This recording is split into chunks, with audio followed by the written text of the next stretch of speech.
مسك الختام بقى شاعرتنا الكبيرة الأستاذة زينب أبو النجا.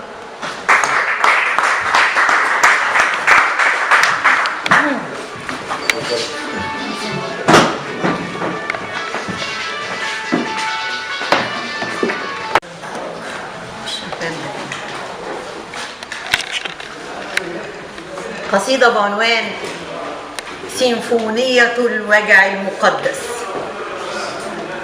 يا أيها الغضب المؤجج في العيون السابحات مع الدخان،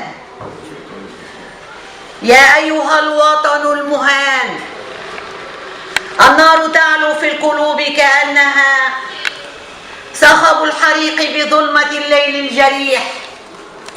يا أيها الفجر الكسيح معاتب فيك السكون مرابد فيك الوثن، الأرض لوثها الذباب والصبر موصول العتاب مجادل فيه الوهن، والزيف يحضنه السحاب.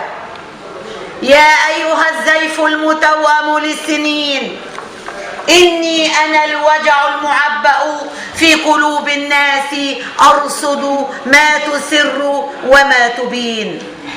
يا بذرة الحقد الدفين تضاءلي، فالناس تمشي في الشتاء بلا معاطف والسمات بلا جبال. يا ذلة الكف التي حصدت لآلئ وجهنا، يا ذلة الكف التي جمعت ثمار الأرض في أوكارها، يا ذلة الكف التي حصدت لآلئ وجهنا، يا عارها الكف التي تغتالنا، يا ويلها الكف التي قد بدلت أحوالنا. يا أيها الفجر الكسيح بليلة يعلو بها صوت العواصف والرياح، كروانك الشادي تهدج بالبكاء فطالما سلبوا المعاني من صداه، واختلت الآذان من صوت الضفادع في المياه الراكدة. ما بين ليل كالخليج مجنح فوق الربا، ما بين ستر الجهل في نبض الهواء، يبدو لنا وجه الإله. آه من الألغام يا وجه الإله، آه من الألغام، آه من وحشة الضيف الغريب بدارنا، من لفحة البرد التي ملئت بها كل القلوب. في جنح ليل كالخليج مجنح فوق الربا، جلست عروس البحر يحضنها الشعاع متوجة حوراء. في جنح ليل كالخليج مجنح فوق الربا، جلست عروس البحر يحضنها الشعاع متوجة حوراء.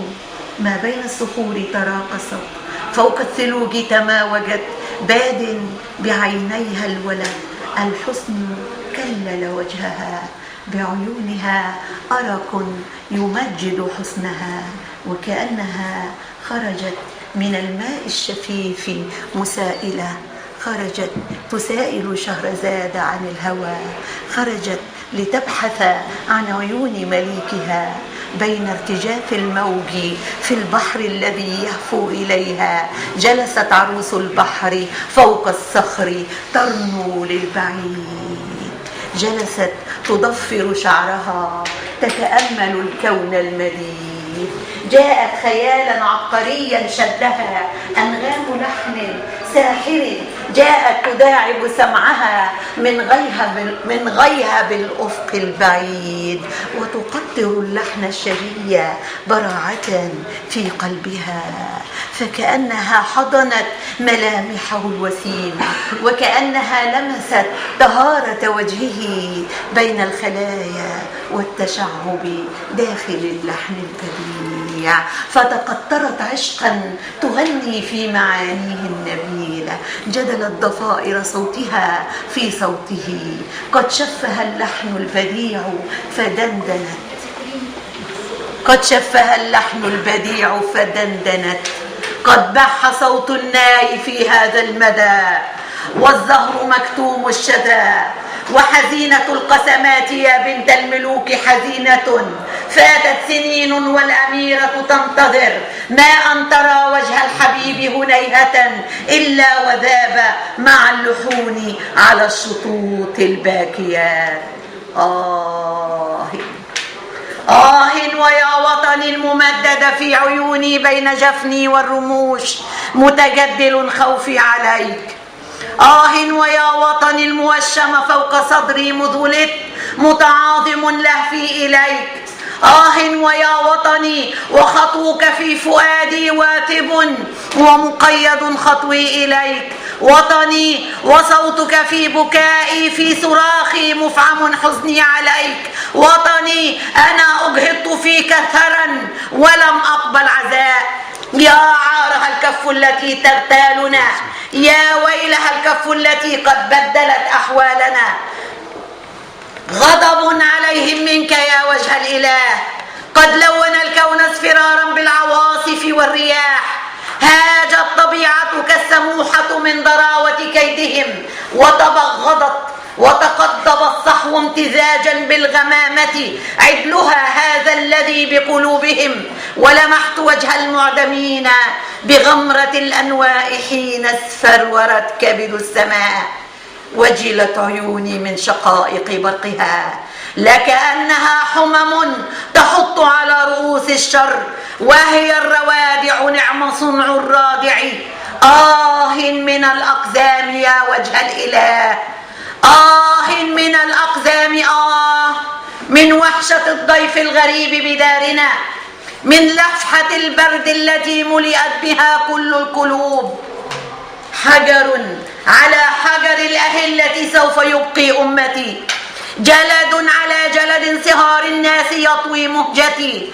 إن لم ترعني فاجعات الفقر عند الناس، يا ليل الكآبة قد تهون هويتي.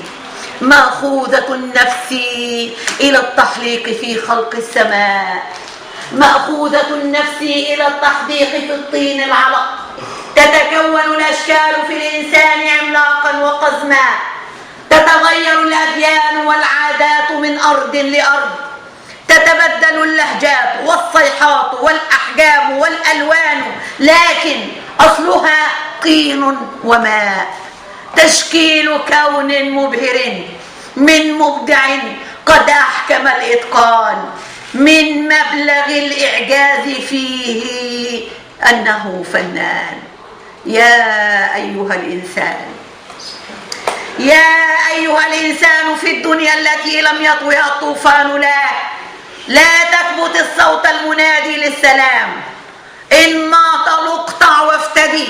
هل نرتجي بعث النبيين القريب لأجله حتى نعيد سماحة لملامح الإنسان في الإنسان، فتعود للدنيا فلسطين الغريبة في منابت أرضها وطنا، وتعود للأطفال بسمات الزمان من بيننا. هل يرحل الضيف الثقيل؟ هذا المرابد في بلادي زاحف، حرباء تنشر سمها عبر الروافد والهواء.